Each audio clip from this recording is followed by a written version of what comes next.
Jarvis, what's going on, brother? What's going on, Nick? Man, you doing all right? I'm good. I'm good. Thank you for being here with me. We're talking about entrepreneurship today, and you and I have worked together.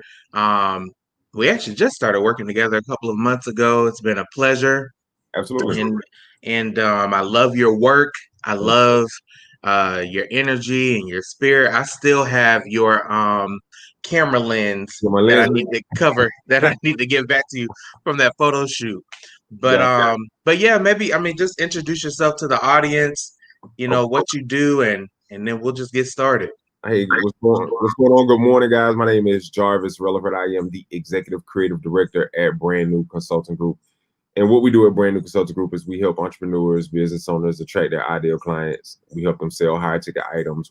We help them 2x, 3x, 4x the income without going to lead generation services like Groupon, or without relying on word of mouth or chasing down leads and stuff, things like that. So we do it through a service that we call magnetic marketing, and it just really excuse me, it really entails everything from branding, marketing, photography, graphic design, coaching, mentorship. We kind of put it all together in one, and we're able to help our clients make more money relatively quick. More money is always better. Quick money It is always is. good. So how did you get started? Say it again. Quick legal money. Quick legal money. Quick, Right, right, right. quick legal money. Disclaimer. Exactly. So how did you get started in this business? What did you do first? Maybe give us a little backstory about who Jarvis Releford is. Okay, so we got time, right? All right. So Yeah. so I started out in the music industry. We were managing artists, we were songwriting, we were doing all of that. And when it came time to drop, when it came time to actually put out a product, I grew tired of paying people. Back then, and I'm saying back then, like I'm super old. But back then, everybody didn't have a laptop. Everybody didn't have a camera. Everybody didn't have Photoshop. Everybody didn't have it. Like 4 out of 5 people got Photoshop now. So, back then it wasn't like that. And so we were paying.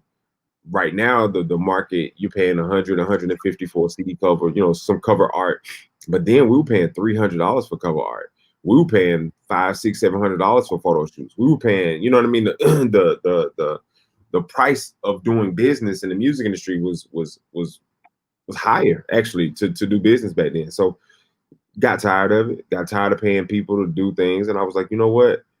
Let me teach myself how to do it. So I took about 18 months off and I taught myself Photoshop. And in that time frame, man, I was in that time frame. I was doing free work for my family, my friends. Hey, man, I need a business card. Hey, man, I need a flyer. Hey, man, I need this. Hey, man, I need that. Hey, can you tell Right. me about this? I mean, and I went to school for mass communication, so marketing was a part of that as well. So I already had a somewhat of a marketing background, and I just coupled that together, man, with the graphic design stuff that I learned, self-taught, and just went crazy with it. Just went crazy with it, and scale every year. My goal is to scale higher. Let's do. What can we add? What can we add to the repertoire? As an athlete, I play college ball. One of the things coach used to tell us, like, yo, you got to come back next season stronger. You got to come back with something new to your game. So it was very important that I added something new each year. So 2021, we're gonna be doing something different. You know what I mean? So Yeah. each year is important that I added something to the game. I really got into the photography maybe about 6 years ago doing the graphics, bro. I got so tired of people giving me selfies to go on their business collateral, to go on their marketing material. And I'm like, yo, why won't you just get some real photos? Like, Mhm. and so I started charging a selfie surcharge. I started charging people to give me selfies. I And know that's right. right. And the crazy thing, I was making money. I'm like, people just refuse to do it the right way. So when you, from a graphic design perspective, I'm not sure if you know, but when you're dealing with selfies, it's a lesser quality photo. So Hmm. as a graphic designer, you have to build around this less quality of a photo because usually your head cut off or your arms cut off or something like that. So we got to build around that. And I was like, let me go buy a camera. And I went and bought a camera, and immediately I developed a passion for photography, and it's been lights out ever since. Wow. Wow. So you started with graphic design and then Mhm. moved into photography Right, because of a need. right. I'm gonna be honest. I believe that my background in graphic design accelerated my skill set in photography because I knew what things were supposed to look like, because I knew, how things were supposed to go and feel. I think it Right. accelerated the learning curve in photography. So when you talk about the learning curve in photography, did you go in like what empowerment avenues did you take? Did you go and take a class, or is it all organic? I'm gonna be honest. Because I got because your pictures are fire. That's why I work with you, appreciate because your it. pictures are fire, bro. And every time someone asks, like in all these groups that I'm in, when someone asks, "Oh, I'm looking for a photographer," when Appreciate it. I was looking for a photographer, some like people started tagging you, and when I looked at your work, I was like, "Oh, okay." And so now I tag you too. Right, I appreciate So it. As it relates to the learning curve, I'm gonna be honest, man. I'm self-taught. I got some real. And I have to be honest. I got some really good photographer friends. Shout no, out Demetrius, Real Design, Real Shot Me. Uh, Strong photographer here in the Atlanta area. He's an international photographer, but he's a mentor. I call on him. Hey, bro, how do I do this? How do I do that? How do I do this? So in the beginning stages, it was a lot of gleaning from him, gleaning from other guys, trying to recreate with the things they were doing, and added my own flair, added my own energy to it, and it was, like I said, it's been lights out, man, ever since. nice, nice. So, and So of course, YouTube University, but right.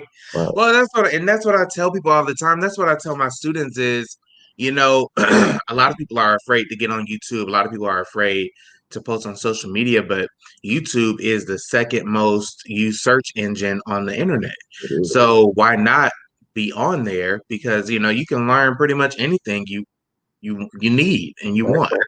I want to So, okay, so you started photography. Um, and then you recently opened your studio, Yeah, right? yeah, yeah. Which I mean, I would consider that a big step.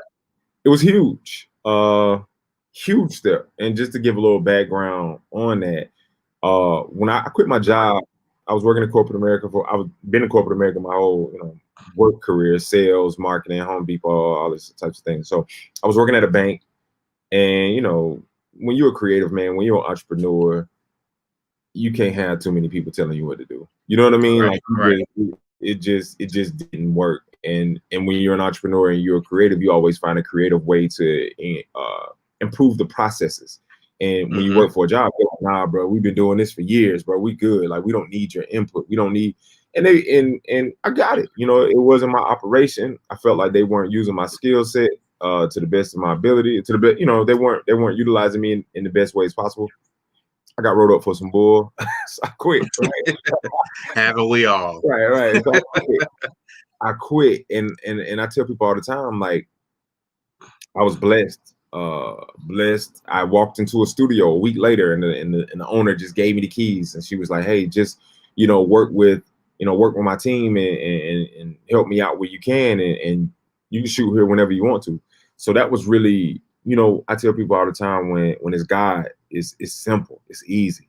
You know what I Hmm. mean? So I mean, I Hmm. walked off my job and walked into a studio a week later, and that eventually, like all things, relationships deteriorate.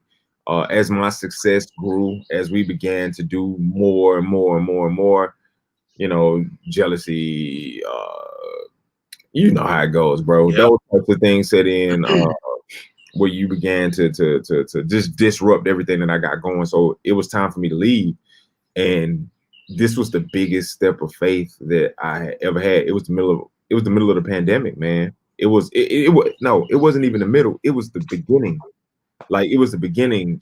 The owner of the studio shot me a text on the last day of February and said, "Hey, you need to turn in your keys after your shoot today."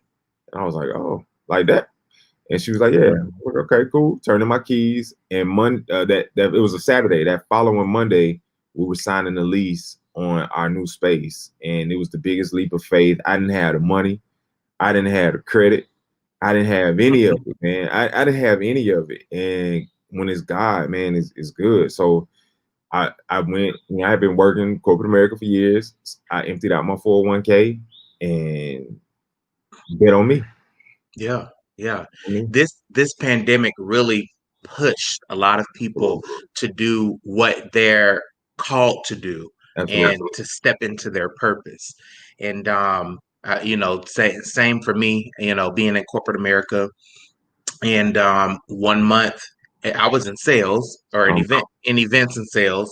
1 month you're doing great, bonus check looking fire, right, and the next month they're saying, "Listen, we'll call you back right. after all this crap is over." And so talk about the process to launching your studio. What did that look like, and what were some obstacles you had to overcome? What was that journey like? Actually getting your studio up and running. It was rough. It was rough, but not in the way that we would think. Naturally, this is the craziest thing. I'm the most confrontational person you'll ever meet, but I'm so Mhm. non-confrontational. You know what I'm saying? Like, Yeah.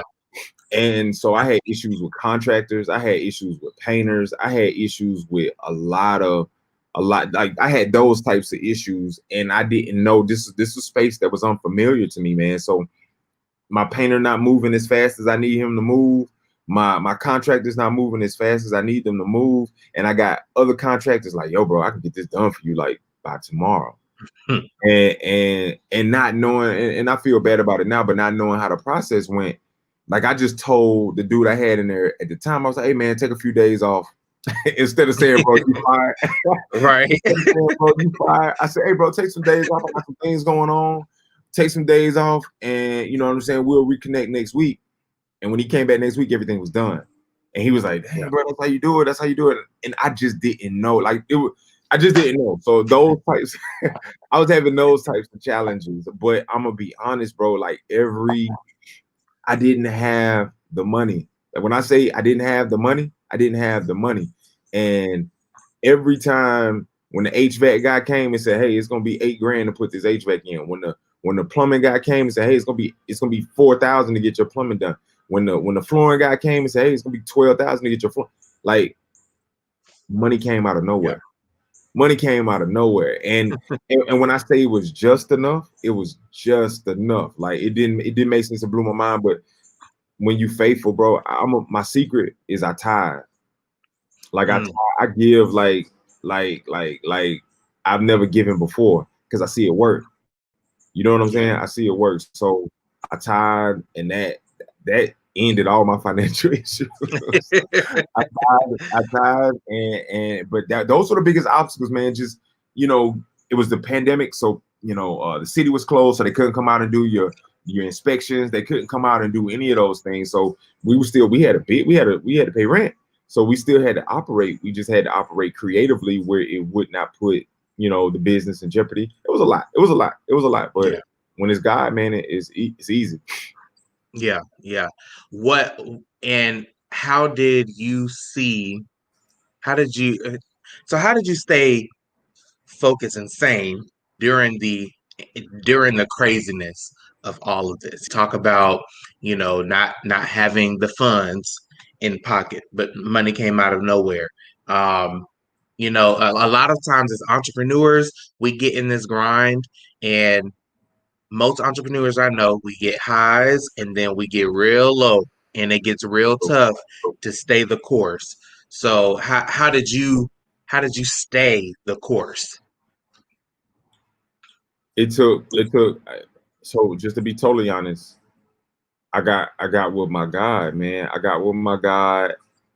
I spent a lot of hours in prayer. I spent a lot of time just talking to God. I lost my father last April, Oh, and sorry to hear that that. folk that no, it's cool. I mean, I'm sorry too, but that focus, that life is short, nothing is promised, that the reality of this entire thing we call life infused my focus. There's a whole nother gear. Like we talk about, taking it to the next level. There's a whole nother gear called grief. And when you get into that gear, and it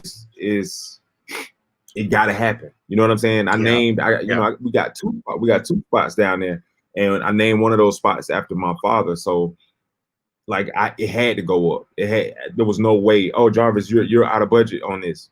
It got to go up. Yeah. Whatever we got to do.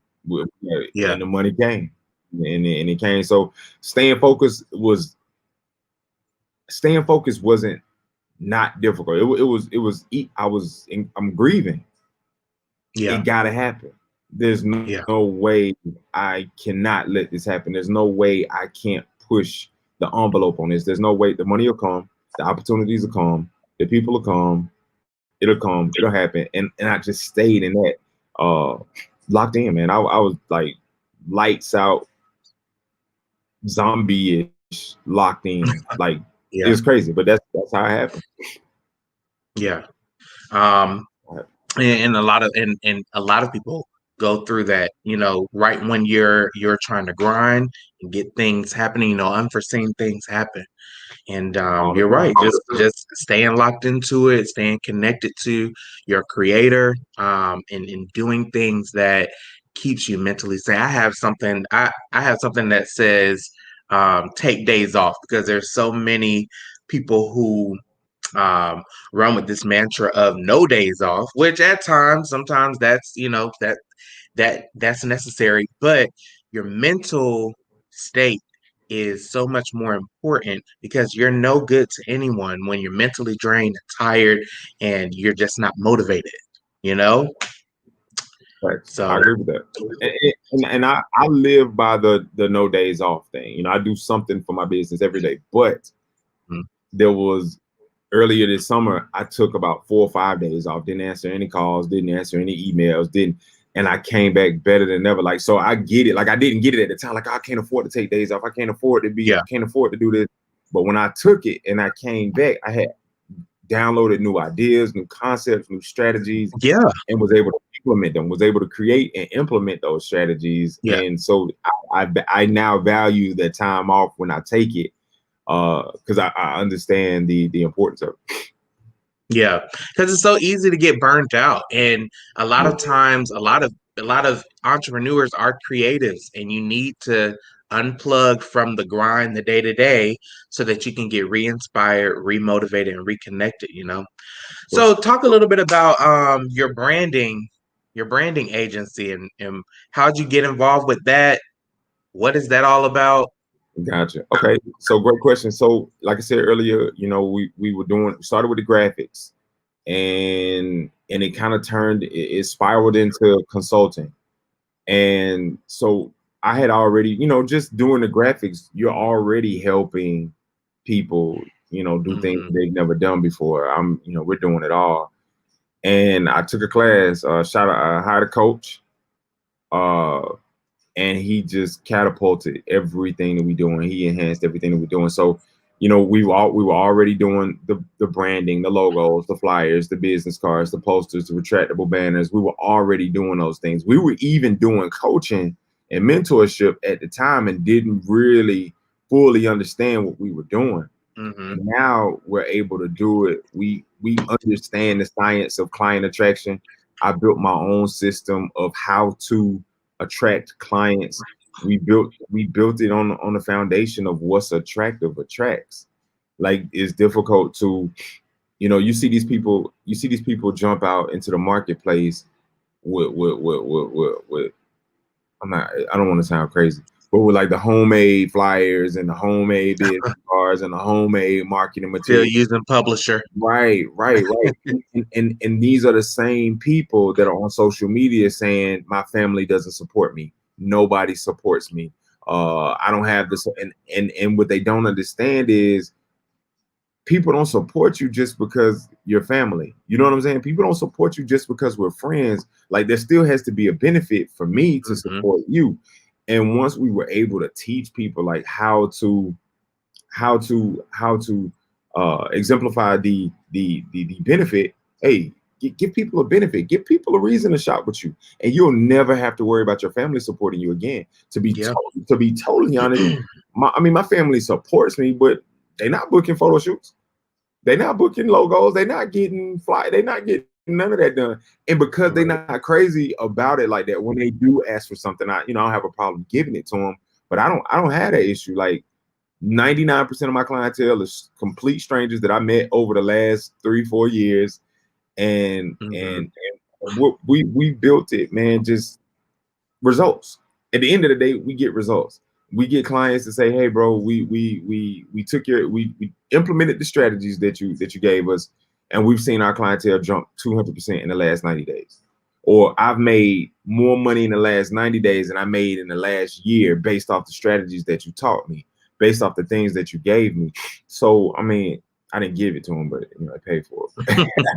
But we get the results. So when we see results like that, we know we're in the game. We're in the ballpark, and that's really how we did it. Just step by step, each year. Yeah. This year we added the intense coaching and consulting. This is where we really break down who you are, what you want, how much money you want to make. I see, hey, and I don't really work with anybody who, if you don't want to make more than 5 figures a month, what are we talking about?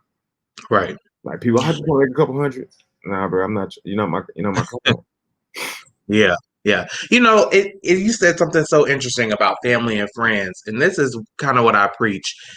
When you start out, when you launch an idea, it's okay to let your family and friends know that, I have this idea and these are my services, and, utilizing your resources. But so many times we focus on my family and friends aren't supporting me.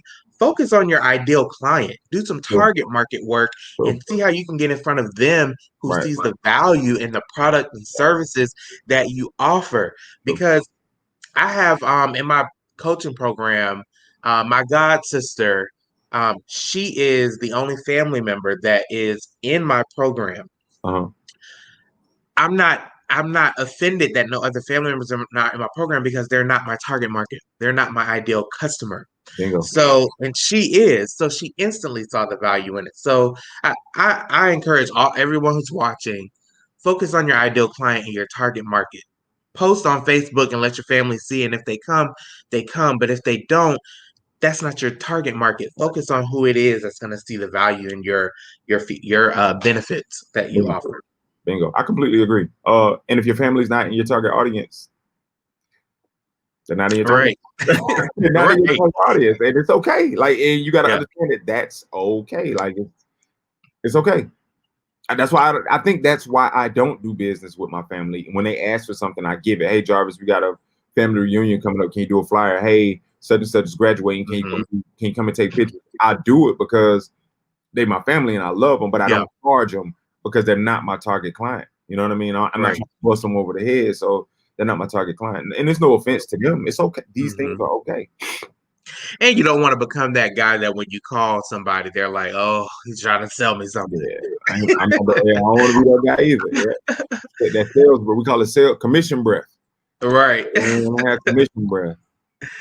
So, do you have any other advice for aspiring? Let me ask you something, especially Mhm. since we're talking about branding.